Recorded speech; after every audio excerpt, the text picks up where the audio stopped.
का यार विशाल कितना कुश्ती करबे। चल चल के ताश खेलल जाओ। जबे कि नहीं हसे का चाहत रिस तूने खानी खा के फूल जाई भाग जल्दी। साला रोमगा हमरा के बॉडी बना के मरले बा ओ मैं मारेम जो यहां से भाग बुरी मारे खातिर बॉडी बनावला के का जरूरत बा। चल यही तिया मिल के पीट दिया।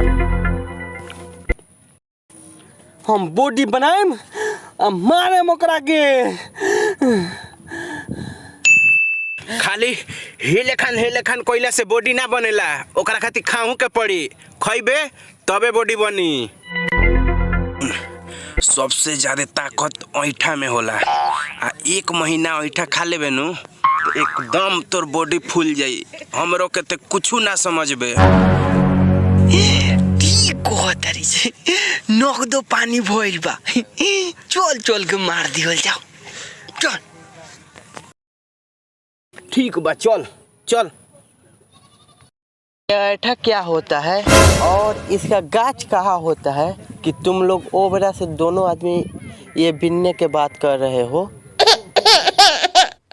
ये कहाँ के बनबा गड़ा भाई। ऐठा के गाछ पे फरा होता है कहीं दूसरा दुनिया से निकलू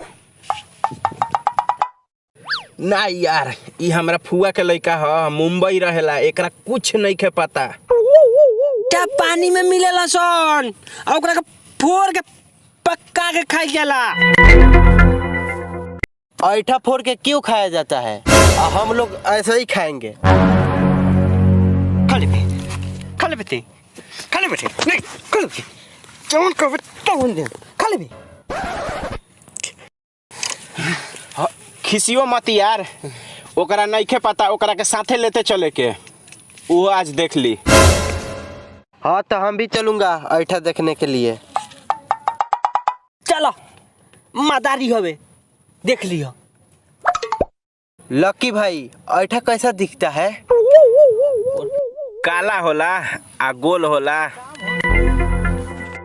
ओए लकी भैया ओ रहा ऐठा। रे बुरी एकरा कहां से धक लिया बारिश रे। सूखल गोबर देख के कहत कि ऐठा कोजो कहते लेकिन कि खड़े खा जाए खा जा उठा के। रुक रे ते हगल खइबे। ई भैंस के गोबर ह ऐठा ना ह। ओ पी एकरा के घरे भेज दे ना तो यही पानी में कूद के मर जा ना तो कह दे कि चुपचाप रहो। अरे कृष्णा हो दे एगो बिल लौकत आवे ओमे केकरा होइए सो हाथ डाल के पकड़ना। हमार हाथ देखो तेरी मोट बा। ना ना बुधू मत पड़ावा। हाँ अब कोई वो बिलिया में सांप होई तो सब काम हो जाई हमार। ऐठा के चक्कर में केकरा ना बिने हमरा ऐठा अच्छा लागेला। तू लगा वजह। अब ये केकरा क्या होता है।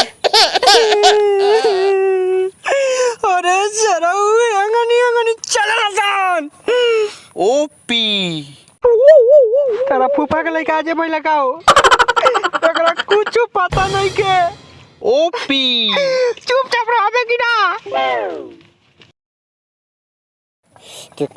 ई हवा संग था एकरा के बिना फोड़ ले खा छी। इसे तो मैं कभी नहीं खाऊंगा। यही जी खड़ा रहो।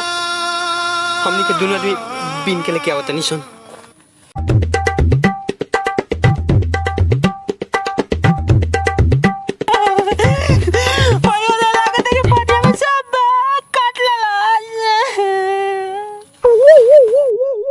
बाकी यार खोर गड़ल बा कुछ नहीं के कटले।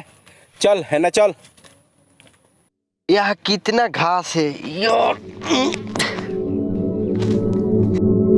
रे यार लागत तो अपनी के धानवा ये उखाड़ा था।